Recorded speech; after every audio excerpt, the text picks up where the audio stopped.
Assalamualaikum warahmatullahi wabarakatuh. Perkenalkan, nama saya Hajah Astuti Darnianti, Maet EDD, memegang atau mengampu mata kuliah, salah satunya adalah metode pengembangan bahasa pada anak usia dini di Prodi Pendidikan Islam Anak Usia Dini Fakultas Agama Islam Unsikat. NIDN saya 0029 0466 03. Mata kuliah yang saya ampu, salah satunya adalah metode pengembangan bahasa pada anak usia dini dengan bobot 3 SKS dan diajarkan pada mahasiswa semester 3. Deskripsi pada mata kuliah ini adalah membahas tentang konsep, fungsi pengembangan kemampuan berbahasa, aspek-aspek kemampuan berbahasa, pengembangan kemampuan berbahasa, proses perolehan kemampuan berbahasa, dan strategi pembelajarannya, serta metode pengembangan kemampuan berbahasa pada anak usia dini secara terpadu, serta dikaitkan dengan kajian keislamannya, yakni Al-Quran dan hadis, serta kitab-kitab yang lainnya. Perkuliahan ini ditekankan pada aktivitas mahasiswa dan contextual learning. Dan evaluasi nanti ditekankan kepada aktivitas dan portofolio. Learning outcomes-nya adalah, yang pertama, mahasiswa memahami konsep dasar perkembangan bahasa anak usia dini. Yang kedua, mahasiswa memahami gambaran tentang fungsi, aspek-aspek pengembangan proses perolehan kemampuan berbahasa pada anak usia dini, serta mengkaitkan dengan kajian atau talaah di dalam Al-Quran dan hadis. Terakhir, bagaimana mahasiswa mengembangkan strategi pembelajarannya dan metode pengembangan kemampuan berbahasa pada anak usia dini secara terpadu. Yang terakhir, mahasiswa memahami kompetensi yang harus dimiliki oleh sosok seorang guru sebagai tenaga profesional. Baiklah, kita akan memulai tentang mata kuliah yang saya ampu, yaitu metode pengembangan bahasa anak usia dini. Bagaimana strategi pembelajarannya tentang metode pengembangan bahasa anak usia dini. Di dalam perkuliahan ini, kita akan membagi kepada istilah tersebut, pemahaman tentang metode pengembangan bahasa anak usia dini. Apa itu metode? Apa itu pengertian bahasa? Baiklah, dalam perkuliahan kali ini, pada mata kuliah metode pengembangan bahasa anak usia dini, yang kami tekankan adalah bagaimana strategi pembelajarannya untuk metode pengembangan bahasa anak usia dini. Kalau kita bicara tentang metode pengembangan bahasa anak usia dini, ada 3 komponen. Yang pertama itu adalah pemahaman metode pengembangan bahasa anak usia dini. Apa itu metode? Kemudian pengertian bahasa, dan yang terakhir adalah pengertian dan pemahaman anak usia dini. Kemudian di dalam perkuliahan ini nanti juga akan diberikan kepada mahasiswa adalah perkembangan bahasa pada anak usia dini, meliputi yang pertama adalah keterampilan menyimak, yang kedua adalah keterampilan berbicara, yang ketiga adalah keterampilan membaca, dan yang keempat adalah keterampilan menulis. Kemudian berikutnya adalah metode apa yang cocok di dalam mengembangkan keterampilan bahasa pada anak usia dini. Ada metode bercerita, ada bercakap-cakap, ada bernyanyi, bermain, berdharma wisata, peragaan, pemberian tugas, pengamatan atau proyek, dan terakhir mendongeng, serta banyak lagi yang lainnya. Yang terakhir, di dalam perkuliahan ini, karena mahasiswa ini adalah mahasiswa pendidikan Islam anak usia dini, tentunya mata kuliah ini dikaitkan dengan dasar-dasar keislamannya. Bagaimana telaah dan kajian Islam terhadap proses perkembangan bahasa pada anak usia dini.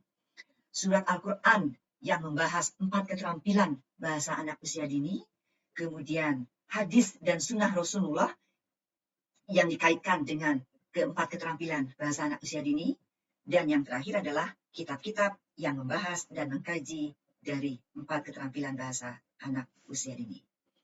Terima kasih. Ya, berikut proses kegiatan belajar mengajar pada mahasiswa pendidikan Islam anak usia dini berkaitan dengan mata kuliah metode pengembangan bahasa pada anak usia dini. Perkuliahan pada semester ini dikarenakan masih masa pandemi COVID-19 sehingga mahasiswa yang hadir di kelas secara tatap muka hanya 50% dari jumlah siswa.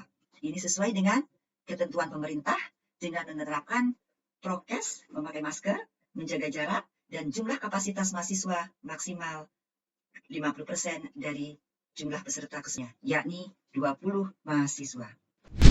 Assalamualaikum warahmatullahi wabarakatuh. Waalaikumsalam warahmatullahi wabarakatuh. Bagaimana semuanya sehat? Alhamdulillah. Pada hari ini kita bisa berkumpul bertatap muka melaksanakan pembelajaran proses kegiatan belajar mengajar di Fakultas Agama Islam di gedung baru ini, meskipun secara terbatas, ya. Ada sebagian dari teman kalian nanti yang akan mengikuti perkuliahan ini di hari berikutnya, karena kita masih dalam kondisi PPKM level 2 atau level 3, ya, sehingga tidak memungkinkan untuk kita berkumpul seluruhnya sebanyak 40 mahasiswa. Mungkin Ibu tidak perlu harus mengabsen, ya, nanti silakan kalian absen di kampus atau juga menggunakan IM, ya. Nah, pada kesempatan ini Ibu mohon izin, ya, untuk membuka masker supaya kita bisa suara Ibu terdengar dengan lantang dan terdengar dengan baik, ya. Kalau kalian tetap harus menggunakan masker dengan menjaga jarak, ya, karena memang maksimal ini 20 orang. Nah, perkuliahan kali ini adalah mata kuliahnya metode pengembangan bahasa pada anak usia dini. Mata kuliah ini 2 SKS, ya. Kemudian khusus untuk kelas prodi PAU Pendidikan Islam anak usia dini yang Ibu pegang kelas 3A, kelas 3B, dan semester 5. Jadi ada percampuran dari 3 kelas, yaitu semester 3 dan semester 5. Ya. Kalau kita bicara tentang metode pengembangan bahasa pada anak usia dini, ada 3 ranah yang kalau kita cermati. Yang pertama itu adalah metode, ya. Yang kedua itu adalah bahasa, ya. Berikut nanti adalah pengembangan bahasanya, dan yang ketiga adalah anak usia dini. Jadi metode pengembangan bahasa pada anak usia dini itu ada 3 yang harus kita pahami, tidak hanya sekedar mengartikan, tetapi kita harus memahami apa itu metode, ya. Apa saja metode yang baik dan efektif yang bisa diterapkan di dalam pengembangan bahasa anak usia dini, ya. Kemudian apa itu bahasa, ya, karena bahasa adalah salah satu aspek dari 6 aspek perkembangan bahasa pada anak usia dini. Kita ketahui bahwa anak usia dini ini melingkupi tumbuh dan kembang. Kalau kita bicara pertumbuhan, maka pertumbuhan itu dicermati dengan tinggi badan, berat badan, yang dibuktikan dengan kartu menuju sehat. Siapa yang membawanya? Seorang ibu yang membawa ke posyandu untuk ditimbang, ya, kemudian diukur, ya, tinggi badannya dan berat badannya apakah sesuai. Itu pertumbuhannya. Ya, kemudian yang kedua adalah aspek perkembangan. Nah, di dalam aspek perkembangan ini sesuai dengan Permendikbud nomor 137 tahun 2013 ada 6 aspek. Ada aspek yang pertama adalah moral dan agama. Yang kedua, aspek fisik motorik. Yang ketiga, aspek sosial emosional. Yang keempat, aspek kognitif. Yang kelima, aspek bahasa. Yang keenam, aspek seni. Artinya bahasa itu adalah termasuk yang dirada atau yang dicermati di dalam perkembangan pada anak usia ini. Begitu pentingnya bahasa terutama untuk anak usia ini, ya. Itu adalah kita bicara sekarang metode, ya. Karena ibu mengajar juga dalam perkuliahan itu strategi pembelajaran atau strategi belajar mengajar, maka nanti kita akan juga membahas apa itu strategi belajar mengajarnya untuk menerapkan metode apa yang efektif kepada anak usia dini ini dalam mencermati, menumbuh kembangkan potensi bahasa pada anak usia dini. Paham sampai di sini? Oke, lanjut. Ya, next. Kita ketahui bahwa metode yang kita cermati atau yang kita pahami, ya, adalah cara. Jadi suatu cara, ya, atau suatu proses yang sistematis. Kalau sistematis itu berurutan, ya, yang digunakan untuk melakukan suatu kegiatan. Nah, proses belajar mengajar itu adalah suatu kegiatan, ya. Kemudian tujuannya untuk tercapainya bagaimana cara untuk melakukan sesuatu itu, ya. Jadi metode itu adalah suatu cara. Nah, di dalam cara itu nanti ada strategi, ada pendekatan. Strategi dan pendekatan inilah yang akan dicari oleh para guru, khususnya Pak Lut, ya, supaya di dalam menerapkan, mencermati perkembangan bahasa khususnya anak ini, yang mana yang efektif, yang efisien, dan bisa sesuai dengan usia perkembangan anaknya. Oke, next, itu adalah metode. Jadi kita pahami bahwa metode adalah mencapai suatu tujuan, ya. Kita mau ke Bogor, gimana caranya? Banyak caranya. Ada yang kereta, naik bis, naik travel, dan lain sebagainya. Bahasa juga sama. Oke. Nah, bahasa banyak sekali yang diartikan atau yang dipahami tentang bahasa. Ada yang mengatakan alat komunikasi antar manusia, ya. Ada yang mengatakan adalah sistem dari lambang-lambang atau simbol bunyi. Misalnya saya bicara ada huruf atau lambang A, maka saya ucapkan itu A. Nah, itu adalah bahasa juga. Nah, tapi kita bisa melihat bahwa bahasa merupakan suatu alat untuk berkomunikasi yang dapat digunakan untuk berpikir, ya, mengekspresikan perasaan, rasa marah. Anak kecil kalau rasa marah, bagaimana? Tidak hanya dari wajah, tapi juga dengan bahasa.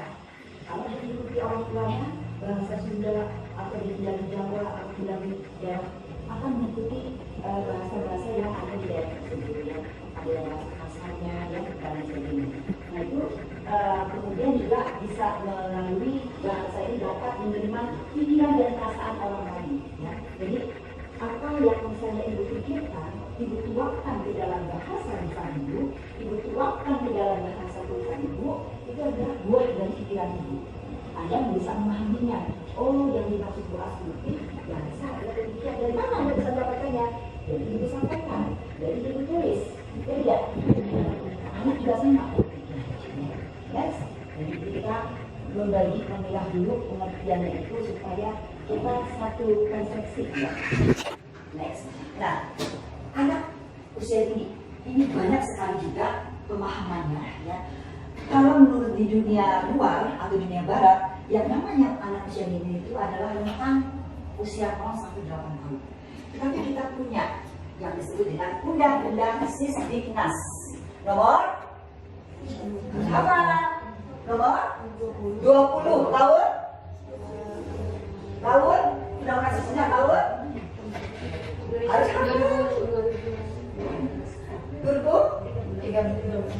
ya.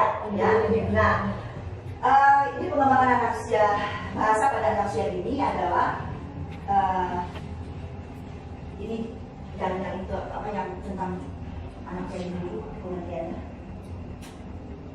Nah ini, anak usia dini adalah anak yang berada pada rentang 0 sampai 6 tahun. Dalam masa ini, anak sedang mengalami proses tumbuh dan kembang. Jadi kata kuncinya, anak usia dini itu harus mengalami pertumbuhan dan perkembangan. Tidak hanya pertumbuhan saja, tidak hanya perkembangan saja, tapi harus keduanya, tumbuh dan kembang. Itu adalah amanat yang diamanatkan oleh Undang-Undang Sisdiknas nomor 23. Hakikat anak usia dini itu adalah suatu individu dan perorangan yang unik. Di mana uniknya? Dia mempunyai pola pertumbuhannya diamati, pola perkembangannya, ya. Kemudian di sini perkembangannya apa saja tadi? Ada perkembangan kognitifnya, psikomotoriknya, emosional, ya, apa sosial emosionalnya, bahasanya, seni dan kreativitasnya, agama dan moralnya, ya. Nah ini disesuaikan dengan tahapan yang terjadi pada anak sendiri. Nah yang sebelumnya, nah ini jadi ya di sini jadi jelas bahwa pengembangan bahasa ini sangat penting untuk anak usia dini. Salah satu aspek dari tahap tadi ya, dari 6 tahap itu ternyata aspek bahasa itu adalah aspek yang harus dicermati, yang harus diamati, yang harus dipantau. Tidak hanya oleh guru tetapi juga oleh orang tua, ya. Karena dia melalui aspek ini bisa mengekspresikannya itu, kita tahu bagaimana anak itu mencurahkan rasa kesalnya, mencurahkan rasa senangnya, mencurahkan rasa marahnya dan lain sebagainya. Kita hanya baru bisa mengetahuinya dari aspek itu saja. Next, ya. Oke, sampai di sini dulu ada yang ditanyakan tentang ketiga ranah ini. Jadi karena perkuliahannya adalah metode pengembangan bahasa ada anak usia dini, metode tadi kita sudah pahami, bahasa kita sudah pahami, perkembangan bahasa juga tadi sudah ada, dan anak usia dini juga kita sudah kita sudah dikelilinkan tadi ya, baik dari pengertian yang para ahli ataupun dari yang undang-undang Sisdiknas. Jadi kata kuncinya adalah mata kuliah ini pemahaman metode bagaimana perkembangan bahasa pada anak usia dini. Sampai sini dulu, sebelum kita lanjutkan ada yang mau ingin ditanyakan? Ini sama saja ya. Jadi tadi sudah menjelaskan bahwa apa tadi yang disampaikan ini di dalam PPT-nya. Ada yang mau ditanyakan sekarang? Cukup, saya lanjut. Nah, kalau kita tadi bicara tentang bahasa, bahasa itu adalah bukan teoritis, meskipun ada teoritisnya. Bahasa merupakan keterampilan. Nah, pada keterampilan itu harus diasah, harus dilatih, harus diuji cobakan terus-menerus supaya mahir. Ya, orang mau belajar sepeda, tidak bisa anak kecil itu tiba-tiba naik sepeda roda 2, tidak bisa. Dia harus pakai roda 3 dulu. Itu mendapatkan roda 3. Ya. Kemudian setelah sudah bisa, kemudian bahkan nanti ada roda 4 ya. Roda 3 itu apa usia? Nah, roda 4 itu duanya dilatih. Setelah sudah bisa, sudah dilatih, kemudian dilepas yang duanya baru bisa. Bahasa juga sama demikian ya. Jadi karena bahasa itu adalah keterampilan, dia harus dilatihkan. Teorinya boleh, tapi jangan mengajarkan anak pada teori bahasanya. Nah, bahasa nggak perlu ya, tetapi teori itu untuk para guru atau calon guru dan orang tua ya. Oh, ternyata aspek perkembangan bahasa pada anak usia dini itu adalah meliputi ini. Oh, metodenya itu adalah ini ya. Nah, next, bahwa ada 4 keterampilan ya. Ibu urutkan demikian sesuai dengan tingkatannya. Sampai kapanpun urutan ini akan terus sampai kita meninggal, urutan ini akan demikian, ya. Karena nanti pertama kali manusia berfungsikan organ tubuhnya itu adalah telinga. Ya. Sehingga keterampilan yang pertama adalah keterampilan menyimak. Ya. Kapan menyimak itu sudah bisa dilakukan oleh anak? Kapan? Dalam kandungan. Ya. Ini salah. Kalau kita kemarin belajar setelah lahir 0 sampai bu anak usia dini 0 sampai 6 tahun bu. Iya kan? Itu pengertiannya 0 sampai 6 tahun ya. Tetapi ada kehidupan pra, maka ibu akan membuat nanti tulisan ya, harusnya ada pra anak usia dini atau pra aku itu di masa hari pertama kedua kan sampai sekarang sudah disosialisasikan dan dikampanyekan bagaimana sih itu hari pertama, artinya ketika anak ada di dalam kandungan dan ditiupkan oleh anak. Nah, ketika itulah janin di dalam kandungan itu sudah berfungsi, telinganya itu menyimak. Dia tidak bisa apakah itu mendengar atau melihat, nanti kita akan bisa membedakan. Ya. Apa buktinya bahwa janin dalam kandungan itu sudah mampu menyimak? Ada respon.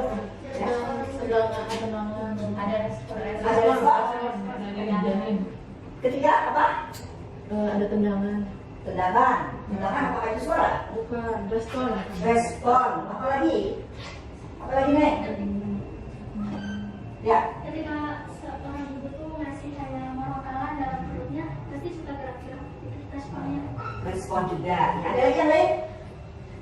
Ya, dalam dunia barat itu sudah diakui penelitiannya, ya, bahwa seorang ibu yang hamil, yang sedang mengandung, ya, ketika didengarkan lagu-lagu klasik, itu akan melahirkan anak yang memiliki tingkat IQ dan kecerdasannya yang tinggi dibandingkan orang tua yang sedang hamil tidak diperdengarkan lagu-lagu klasik. Ini pembuktian, itu dunia barat yang artinya non-muslim, ya. Dia sudah memahami, oh berarti di dalam ada kehidupan dan si janin ini sudah berfungsi telinganya untuk mendengarkan. Ternyata diresponlah menjadi pertumbuhan otak yang akhirnya bagus. Nah, akhirnya para orang tua yang muslimah ya dan muslim diuji cobakan dengan dia baca Quran atau mendongengkan. Dan sedang hamil itu baca Quran, mendongengkan ya. Kemudian kalau misalnya melakukan kontraksi berat ya, nah diam ya nak, langsung diam. Atau ketika seorang ayah yang mau pergi kerja selalu berpamitan kepada istrinya dan kepada janin yang ada di dalam kamar dari ruang dulu ayah aku kerja. Jadi kalau merasa ada komunikasi itu bukti. Ya. Yang berikutnya adalah setelah ketahuan menyimak adalah keterampilan. Oh ya, dulu ada lagi pembuktian ketika anak itu lahir. Ya. Apa yang dilakukan oleh sang ayah kepada anaknya? Azannya. Itu pembuktian lagi bahwa organ yang bisa pertama kali difungsikan adalah mata belum bisa melihat, mulut belum bisa berbicara, anak telinga. Ya. Jadi itu suara azan adalah suara yang pertama kali yang harus didengarkan oleh anak yang baru lahir supaya kelak dia mendengar apa yang bagus. Oke, saya di sini ada yang ditanyakan tentang menyimak. Ada? Sekarang?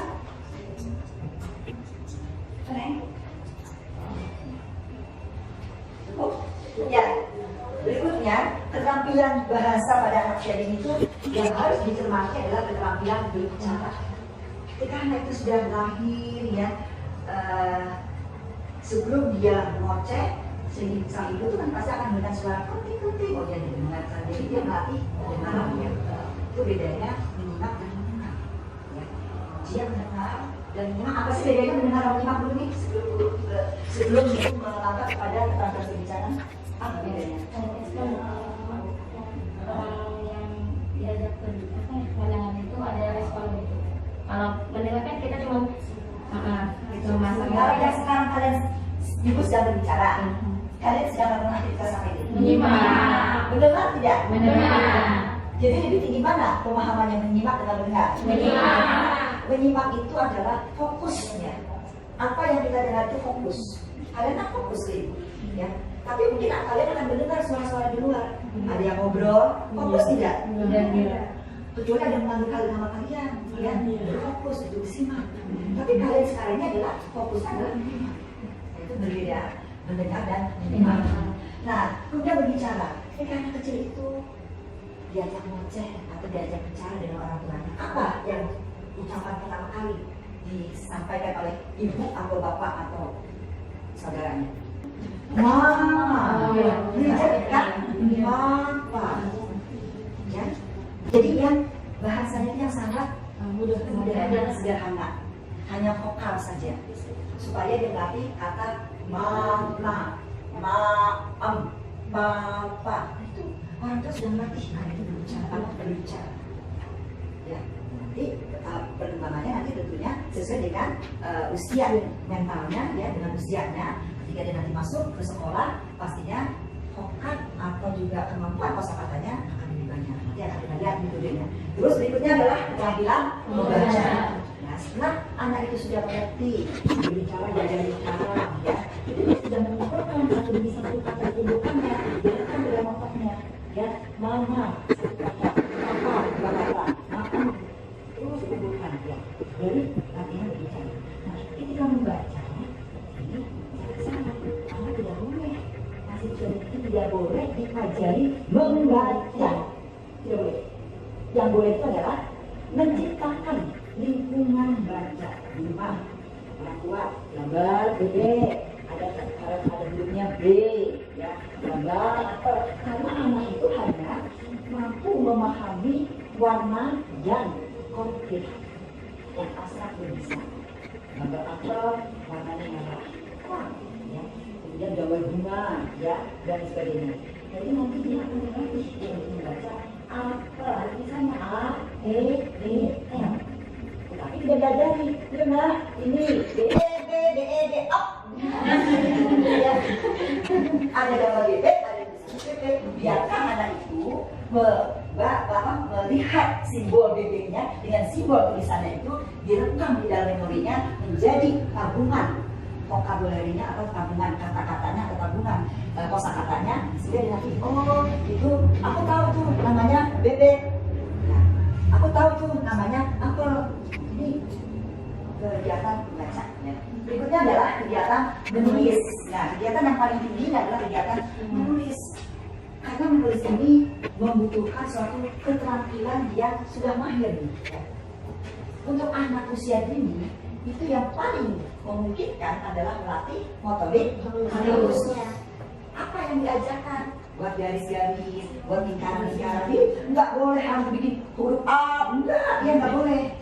Bikin dulu garis-garis miring. Itu garis miring untuk apa? Nanti untuk menulis A. Garis lurus untuk apa? Nanti untuk menulis B. Garis bulat-bulat untuk apa? Nanti untuk menulis huruf P dan sebagainya. Jadi dilatih dulu motorik halusnya. Ya, nah 4 keterampilan ini harus secara terus menerus, secara simultan dilatihkan baik oleh orang tua maupun ketika anak itu sudah ada ke sekolah formal. Ya, jadi yang paling pokok, yang paling penting itu adalah pembelajaran, pengembangan bahasa pada anak usia dini itu adalah di rumah oleh orang tuanya. Disitulah yang disebut dengan pendidikan informal. Ketika anaknya itu sudah mencukupi waktu 4 tahun oleh orang tuanya, dititipkan pada kalian nanti yang jadi calon guru nanti ini. Dititipkan anak saya untuk tumbuh kembangnya, ya, dengan metode yang pas sesuai dengan kurikulum yang sudah ditetapkan oleh pemerintah. Tapi orang tua tidak lepas, itu sebabnya parenting itu sangat penting, ya.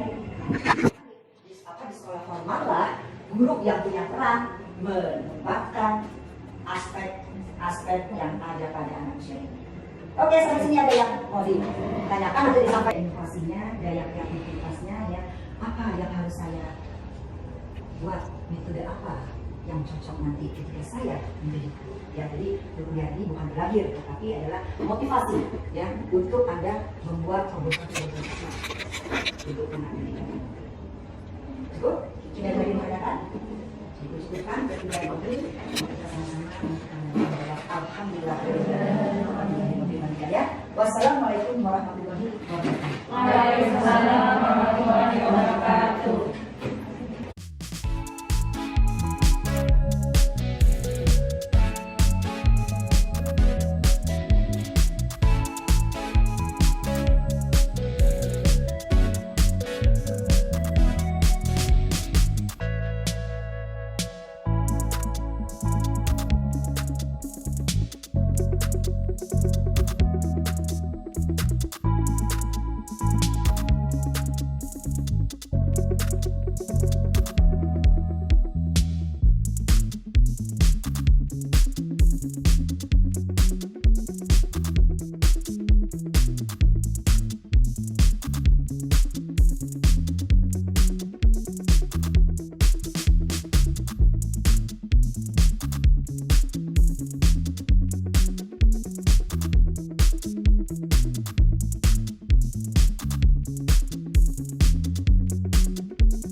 Demikianlah proses kegiatan belajar mengajar pada mata perkuliahan metode pengembangan bahasa anak usia dini yang dilaksanakan pada semester 3 di tahun akademik 2020-2021 di Prodi Pendidikan Islam Anak Usia Dini Fakultas Agama Islam Unsika Kerawang. Terima kasih. Wabillahi taufiq wal hidayah. Wassalamualaikum warahmatullahi wabarakatuh.